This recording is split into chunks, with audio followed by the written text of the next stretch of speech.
ಈಗ ಕುಮಾರಸ್ವಾಮಿಯನ್ನವರು ಅವರ ಇಡೀ ಕುಟುಂಬ ಸಾವನ್ನಪ್ಪಿದ್ದಾರೆ. ಕುಮಾರಸ್ವಾಮಿ ಅವರ ಹೆಂಡತಿ ಮತ್ತು ಹೆಣ್ಣು ಮಕ್ಕಳು ಅವರು ಇಬ್ಬರು ಕೂಡ ಈ ಗ್ಯಾಸ್ ಲೀಕ್ ಆಗಿ ಅದರಿಂದ ಸಫೋಕೇಶನ್ ಆಗಿ ಅವರಿಗೆ ಸತ್ತಿದ್ದಾರೆ. ಗಂಡ ಹೆಂಡತಿರು ಒಳಗಡೆ ಮಲಗಿದ್ರು, ಹೆಣ್ಮಕ್ಳು ಹೊರಗಡೆ ಮಲಗಿದ್ರು. ಪಾಪ ಹೆಣ್ಮಕ್ಳು ಓದ್ತಾ ಇದ್ದಂಥ ಮಕ್ಕಳು, ಅವರು ಇಡೀ ಕುಟುಂಬ ನಾಶ ಆಗಿದೆ. ಅವ್ರ ತಂದೆ ತಿಮ್ಮಯ್ಯ ಅಂತೇಳಿ ಅವರು ಕಡೂರು ತಾಲೂಕಿನವರು.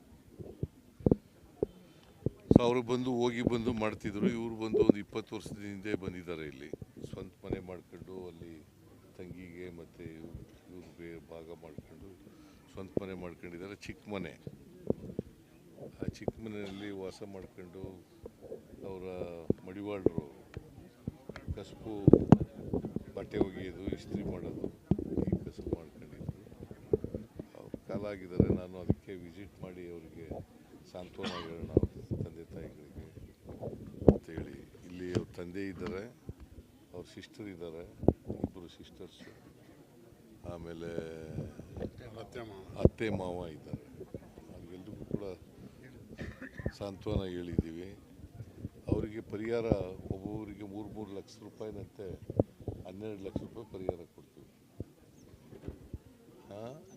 12 ಲಕ್ಷ ಆಗಲೇ ನಮ್ಮ ಡಿಸ್ಟಿಕ್ ಇನ್ಚಾರ್ಜ್ ಮಿನಿಸ್ಟರ್ ಅನೌನ್ಸ್ ಮಾಡಿದ್ದಾರೆ. ಸೊ ನಾನು ಅದನ್ನು ಅನುಮೋದನೆ ಮಾಡ್ತಾಯಿದ್ದೀನಿ. ಅವರ ಶಾಂತಿ ದೊರಕಲಿ ಅಂತೇಳಿ ಹೇಳ್ತೀನಿ. ಅವ್ರ ಕುಟುಂಬ ವರ್ಗದವರಿಗೆ ಅವ್ರ ಸಾವನ್ನು ದುಃಖ ಭರಿಸ್ತಕ್ಕಂಥ ಶಕ್ತಿ ಕೊಡಲಿ ಅಂತೇಳಿ.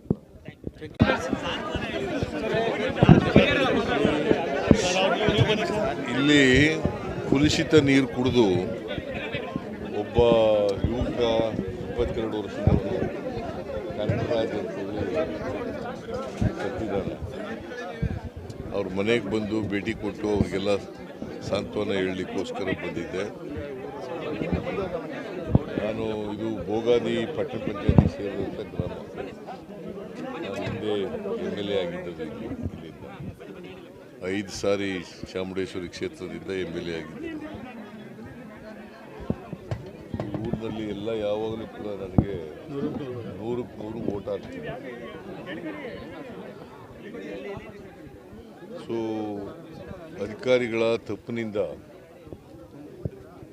ಕುಲುಷಿತ ನೀರನ್ನು ಕುಡಿದು ಕಾಲರ ಇಲ್ಲಿ ಇದಾಗಿದೆ, ಬ್ರೇಕ್ ಡೌನ್ ಆಗಿದೆ. ಸೊ ಇವನು ಪಾಪ ಯಂಗ್ಸ್ಟರು ಕನಕರಾಜ್ ಅಂತೇಳಿ 22 ವರ್ಷದವನು ಸತ್ತೋಗಿದ್ದಾನೆ. ಅವರ ಕುಟುಂಬದವ್ರಿಗೆ ಅವ್ರ ತಂದೆನೂ ಕೂಡ ಇಲ್ಲ. ಒಬ್ಬ ಅಣ್ಣ ಇದ್ದಾನೆ. ಅವನು ಸಾವನ್ನು ದುಃಖ ಭರಿಸ್ತಕ್ಕಂಥ ಶಕ್ತಿ ಕೊಡಲಿ ಅಂತೇಳಿ ಪ್ರಾರ್ಥನೆ ಮಾಡ್ತೇನೆ. ಅವನಿಗೆ ಶಾಂತಿ